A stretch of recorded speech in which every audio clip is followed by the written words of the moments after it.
नमस्कार, स्वागत है एक बार फिर आपका इस चैनल पर। आज है 29 जून 2020 और 29 जून 2020 की आज की सबसे बड़ी खबरें हम हिमाचल प्रदेश देश दुनिया के आपके लिए लेकर आए। कोरोना वायरस से जुड़ी एक बड़ी खबर आई, उस पर हम आपको जानकारी देने वाले। साथ में लॉकडाउन 7 राज्य बढ़ाने वाले, उस पर हम आपको जानकारी देने वाले। कौन से स्टेट है जो लॉकडाउन को बढ़ाने वाले, उस पर हम आपको जानकारी देंगे। साथ में खबरें जो हिमाचल प्रदेश से जुड़ी है उसकी जानकारी हम आपको इसमें देने वाले। इसका अतिरिक्त सीआरपीएफ के एक और जवान की कोरोना वायरस के कारण आज मृत्यु हुई है, उस पर हम आपको अपडेट्स देने वाले हैं। इसके साथ ही हम नेपाल की हम आपको जानकारी देने वाले। आप जानते होगा सीमा विवाद के चलते नेपाल ने गुमसुम तरीके से अपनी सीमा को एक तरीके से बंद कर दी। इसका जो खामियाजा है अब वो प्रधानमंत्री समेत वहाँ के उनकी जो जनता है उनको भुगतना पड़ रहा है। तो इसके साथ आज की बड़ी जो खबर है उनकी जानकारी हम आपको देंगे। वीडियो को लाइक कर दीजिएगा और चैनल से जुड़े नहीं है तो आप सब्सक्राइब कर दीजिएगा। 1 जुलाई से जिला में निजी बस ऑपरेटर नहीं चलाएंगे बस से, ये खबर है हिमाचल प्रदेश की। पूरी जानकारी हम आपको इसमें देने वाले। खबर है बिलासपुर से, जिला के निजी बस ऑपरेटर फिलहाल बस से नहीं दौड़ाएंगे। बीती 25 जून को कैबिनेट की बैठक में निजी बस ऑपरेटरों की मांगे न मानने पर जिला निजी बस ऑपरेटर संघ ने ये निर्णय लिया कि बाबा नहर Singh bus operator union Bilaspur के पदाधिकारियों ने 2 टूक में कहा कि जब तक सरकार उनकी टैक्स 31 मार्च 2021 तक माफ करने के साथ लोकल किराया न्यूनतम 10 रुपये करने की मांग को पूरा नहीं करती है, तब तक निजी बसें सड़क पर नहीं चलेगी। बस ऑपरेटर यूनियन के जिला प्रधान रमेश ठाकुर ने कहा कि यदि 30 जून तक सरकार उनकी मुख्य मांगों को नहीं मान लेती तो 1 जुलाई से निजी बस से जिला में शुरू नहीं की जाएगी। और आपको बता दें, कांगड़ा में यही घोषणा पहले हो चुकी है कि कांगड़ा में भी 1 जुलाई से जो बस है वो नहीं चलाएगी। इसी प्रकार से मीटिंग कांगड़ा में भी हो चुकी है। अब ये मांग करे निजी बस ऑपरेटर की जो न्यूनतम किराया उसको 10 रुपये किया जाए, साथ में 31 मार्च 2021 तक जो टैक्स है वो माफ किया जाए। उसके बाद फटाफट हम आपको वेदर के अपडेट दे देते हैं। 2 दिन प्रदेश भर में बारिश ओलावृष्टि के साथ। खबर है हिमाचल में मंगलवार और बुधवार को मौसम खराब रहने का पूर्वानुमान है। मौसम विभाग के अनुसार समूचे प्रदेश में इन 2 दिनों में बारिश और ओलावृष्टि के आसार है।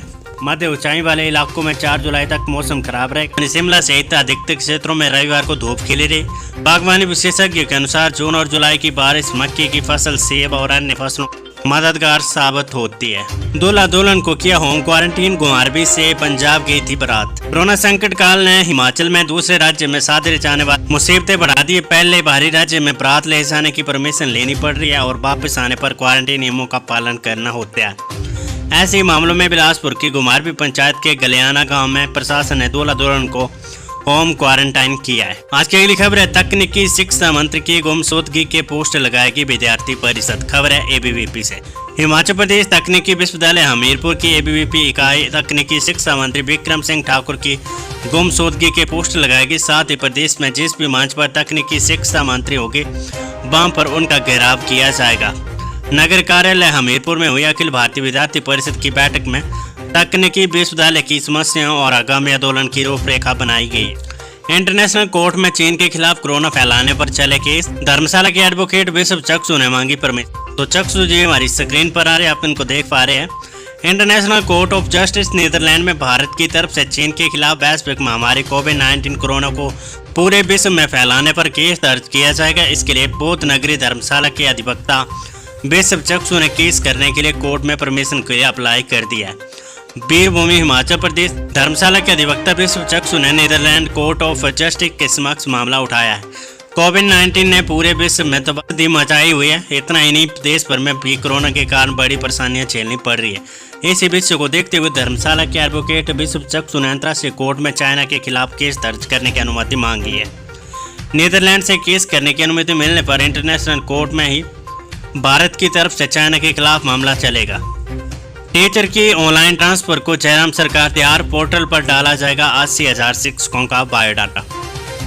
ये उन लोगों के लिए खबर है जो ट्रांसफर के लिए अक्सर डीओ नोट लगाकर सेक्रेटरी को भेजते हैं, सचिवालय को भेजते हैं। उनके लिए बड़ी खबर है, जरूर आप इसको देखिए। हिमाचल में अब शिक्षकों के ऑनलाइन तबादले हो गए। सरकार को शिक्षा विभाग के ऑनलाइन तबादले को लेकर पेश की गई प्रेजेंटेशन खूब आई है।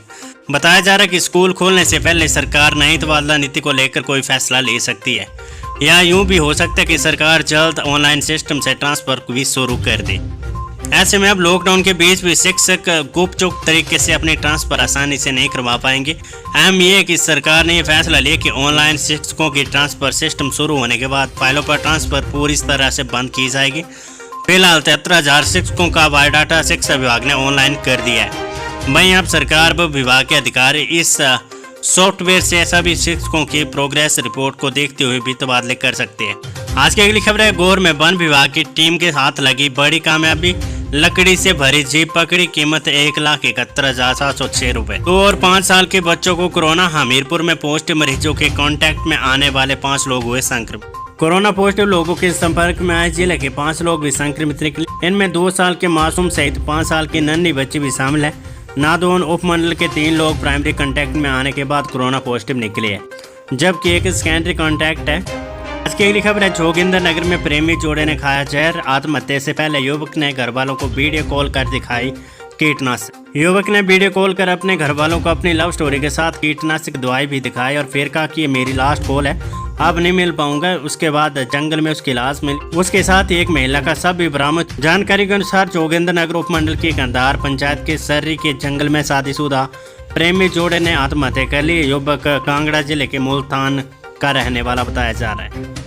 सुजानपुर में खाना बनाते झुलसी महिला, हालत गंभीर होने के चलते medical college Hamirpur refer. Sujanpur क्षेत्र में रसोई का खाना बनाते वक्त एक महिला झुलस गई। महिला को बचाते उसके बड़े बेटे को भी चोटें आई है। परिजनों एवं ग्रामीणों की सहायता से महिला को सिविल अस्पताल सुजानपुर पहुंचाया गया, जहां से उसे प्रथम उपचार देने के बाद मेडिकल कॉलेज हमीरपुर रेफर कर दिया। आज की अगली खबर है, नीरज भारती से जुड़ी हुई। नीरज भारती की गिरफ्तार पर गिरफ्त भारती चांग महासभा अकबबूला श्रीकंठ चौधरी ने 30 सड़कों पर उतरने की चेतावनी। तो श्रीकंठ चौधरी को आप अपनी स्क्रीन पर देख रहे हैं। गिरफ्त भारती चांग महासभा के प्रदेश अध्यक्ष श्रीकंठ चौधरी व समस्त पदाधिकारियों ने नीरज भारती की गिरफ्तार का कड़ा विरोध किया है। लोकतंत्र में हर एक नागरिक को अपने विचार व्यक्त करना उसका मौलिक अधिकार है। उन्होंने कहा कि किसी के विचार को मात्र देशद्रोह बताकर गिरफ्तार करना लोकतंत्र की हत्या और मौलिक अधिकारों पर प्रहार है। उन्होंने कहा कि नीरज भारती को गिरफ्तार करना सरकार की ओबीसी वर्ग के विरुद्ध बहुत बड़ी साजिश है। उन्होंने कहा कि नीरज भारती फेसबुक पर सरकार की गलत नीति को उजागर करते रहते हैं और ऐसा करना हर एक नागरिक का मौलिक अधिकार है। अगर इतनी सी बात के लिए उन्हें गिरफ्तार करना था ना सही, तो गिरफ्त भारती चांग महासभा ने सरकार से नीरज भारती को बाइज्जत बरी करने की अपील की है। महासभा ने सरकार को चेताया कि अगर उन्हें जल्द रिहा नहीं किया गया तो पूरा गिरफ्त भारती चांग समाज सड़कों पर निकल आएगा। सरकार से सवाल पूछना सभी का अधिकार, मोनिका भारती बोली। पति के साथ मिलकर लड़ेगी जंग। पूर्व सीपीएस नीरज भारती की गिरफ्तारी के उपरांत उनकी पत्नी मोनिका भारती ने कहा कि सत्ता पक्ष से सवाल पूछना हर किसी का मौलिक अधिकार है। उन्होंने कहा कि मैं अपनी पत्नी नीरज भारती के साथ खड़ी हूँ, इस लड़ाई को लड़ूंगी। उन्होंने कहा कि नीरज भारती ने भाजपा से पुलवामा शहीद जवानों की शहादत को लेकर सवाल पूछा था कि भाजपा सरकार ने आज तक क्यों उसकी जांच नहीं करवाई है। अब तक भारत चीन बॉर्डर पर 20 जवान शहीद हो गए तो भाजपा ने कोई प्रतिक्रिया क्यों नहीं दी है। कहीं ना कहीं ये सवाल भाजपा को चुभने लगा। भाजपा ने जानबूझकर नीरज भारती पर देशद्रोह का मुकदमा दर्ज करवाकर उन्हें गिरफ्तार किया है। उन्होंने कहा कि अब ये रीत भाजपा ने डाले तो इसका खामियाजा भी भाजपा को भुगतना पड़े। उन्होंने कहा कि हर मोर्चे पर अब भाजपा के खिलाफ लड़ाई लड़ी जाएगी। मानसून आते पौधे रोपने की तैयारी शुरू। पालमपुर में गड्ढों की खुदाई से जुटा वन विभाग, जुलाई में शुरू होगा काम। बरसात शुरू होती फॉरेस्ट विभाग पालमपुर पौधा रोपण की तैयारी में जुट गया। इस बारे में डीएफओ पालम डॉक्टर नितिन पाटिल ने बताया कि जुलाई के दूसरे सप्ताह में पौधारोपण शुरू कर दी जाएगी, जिसकी तैयारी में पालमपुर फॉरेस्ट विभाग जुट गया है। कायाकल्प प्रोग्राम योजना में पीएससी जंगलवेरी फर्स्ट प्राइमरी हेल्थ सेंटर को मिला 2 लाख रुपए का पुरस्कार। नेशनल हेल्थ मिशन के तहत प्रदेश भर में चलाए जाने वाला कायाकल्प प्रोग्राम का परिणाम घोषित किया गया। प्राइमरी हेल्थ सेंटर जंगलवेरी उपमंडल सुजानपुर ने जिला भर में प्रथम स्थान हासिल किया है। प्रथम स्थान हासिल होने पर पीएससी ने कायाकल्प प्रोग्राम के तहत 2 लाख रुपए का पुरस्कार अपने नाम किया है। 30 जून तक टला स्कूल कॉलेज खोलने का फैसला। केंद्र सरकार से आने वाली गाइडलाइन के बाद होगा निर्णय। तो 30 जून तक फिलहाल स्कूल कॉलेज खोलने पर कोई खबर नहीं आएगी। अब सरकार हिमाचल प्रदेश के इंतजार कर रही है कि केंद्र सरकार कोई नोटिफिकेशन या कोई गाइडलाइन जारी करे जिससे सरकार के हाथ खोल सके और वो निर्णय। हिमाचल प्रदेश में शिक्षण संस्थानों को खोलने का फैसला 30 जून तक टल गया। अब 30 जून के बाद केंद्रीय सरकार से आने वाली गाइडलाइन के बाद स्कूलों को खोलने पर कोई निर्णय सरकार द्वारा लिया जाएगा।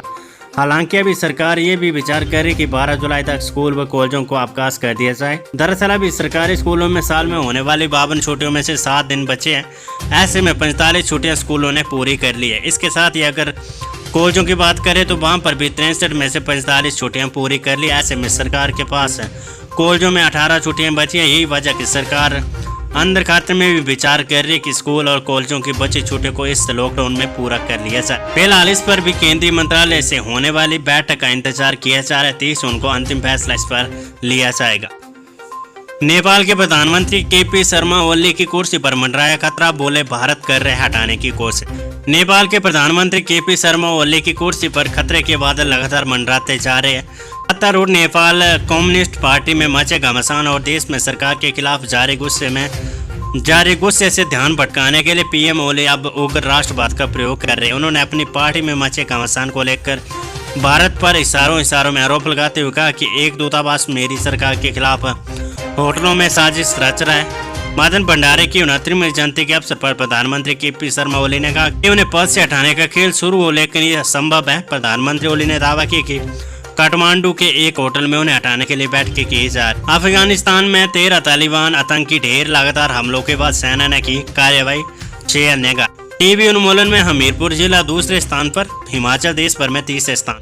टीबी रोग उन्मूलन कार्यक्रम के प्रति उत्कृष्ट कार्य करने पर हिमाचल प्रदेश तीसरे स्थान पर रहा है। पहले नंबर पर गुजरात, दूसरे नंबर पर आंध्र प्रदेश रहा। देश भर के सभी जिलों में हमीरपुर दूसरे और सिरमौर चौथे और ऊना 10वें स्थान पर रहा है।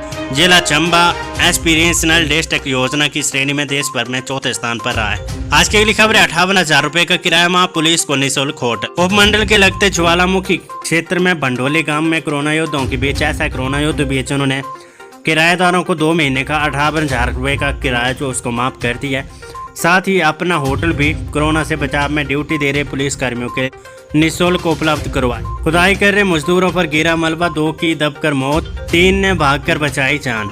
सरकारी अस्पताल में मासूम के शव के साथ 4 घंटे तक वाहन का इंतजार करते रहे परिजन। खबर है बिलासपुर से। बिलासपुर जिले के सरकारी अस्पताल में 3 साल की बच्ची की मौत के बाद शव ले जाने के लिए परिजनों को घंटों एम्बुलेंस का इंतजार करना पड़ा। अस्पताल प्रशासन की तरफ से कोई सहयोग नहीं मिल पाया।